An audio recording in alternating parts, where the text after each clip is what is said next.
Okay, so this question says a plane travels at a speed of 213 miles per hour. Work out an estimate for the number of seconds the plane takes to travel 1 mile. Now, first of all, we are doing this without a calculator, and this concept of estimating in this case means we need to round any numbers that we're going to use. Now here we're given 213 miles an hour, so our first step would be to round this to 200 miles an hour, rounding that to one significant figure.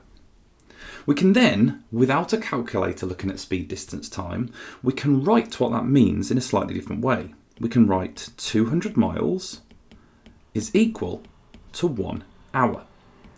Now what we want to do is we want to get that down to 1 mile. So looking at it, in order to get that down to 1 mile, just like it's written at the moment, we would need to divide by 200. And that means dividing 1 hour by 200. So instead of writing it as 1 hour, what we could do is we could just write this first as 60 minutes. Now 60 divided by 200 still isn't going to be particularly nice. So instead, we can write this in seconds. And the question does say the number of seconds. So if we want to write 60 minutes in seconds, well, there are 60 seconds in each minute, so we need to times that by 60. So let's work that out to the side.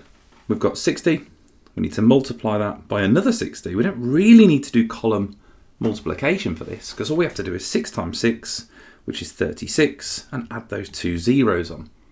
So 6 times 6, which is 36, and add on the 2 zeros. So let's change this to 3,600 seconds.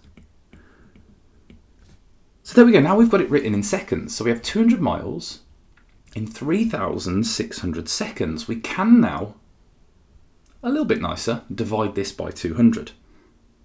So if we do that to the side, we've got 3,600, and I need to divide that by 200. Now really nice, because I can cancel off zeros top and bottom. So we can cancel off 1 0, we can cancel off another 0, and now it's just 36 divided by 2. Now that will give me 1 mile, and that's going to be equal to 36 divided by 2, which is 18 seconds. So there we go, the estimate for the number of seconds for me would be 18 seconds. Now there is a range of answers that you are allowed here, because there are a slightly different ways that you could round the numbers. You could round it to 210 miles an hour. It might not be quite as nice to divide. It might take you a little bit longer to get the amount of seconds there, but there are other versions of this that you can do. So my answer is 18, but there could be a range of answers that you would be allowed. Now for the next part, it says here, is your answer to part A an underestimate or an overestimate? And you must give a reason for your answer. So let's think about our answer here.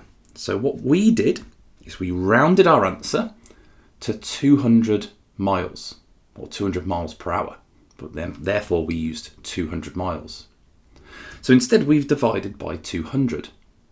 Now if we had have stuck with our original number, instead we would have had 213 on the bottom here. And if we divide by a bigger number, we will get a smaller answer, because 213 fits into 3,600 less times. So our number that we chose gave us a bigger answer, and therefore ours is an overestimate. So ours is an overestimate, and our reason that we would give, we would say something along the lines of, because we have divided 3,600 seconds by a smaller number, meaning it's given us a bigger answer. So I'm not going to write all of that down there, but something in your own words that expresses that. Now, if you're not sure how to write it, what you can do, if you weren't sure, you could point an arrow to the 200 like I've done there. You could put something like, in this division, this is a smaller number, which gives us a bigger answer. Something along the lines that describes the fact that in our division, it was a smaller number that we divided by. So there we go, that's how you would approach speed, distance, time without a calculator, and in this case, using an estimation process. If you want all 9 questions like this in one place, then grab my REVISE9 revision grids completely free. Click the link in the description, create your free account and unlock them inside Upgrade or TGMT4T. Simply head to the REVISE9 tab, select Hire or Crossover and download them instantly.